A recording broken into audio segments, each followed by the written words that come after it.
30 апреля в Узбекистане прошел референдум по внесению поправок в Конституцию страны.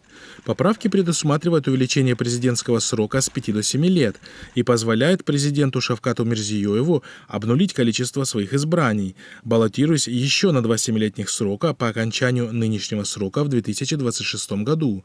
То есть, по сути, продлевают возможный срок его нахождения у власти до 2040 года.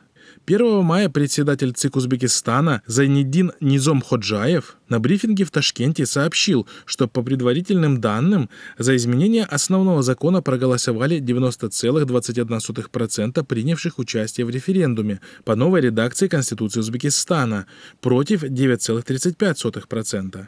Ранее узбекские власти привлекли для пропаганды участия в референдуме популярных блогеров и имам-хатыбов, которые активно призывали население к голосованию за принятие поправок.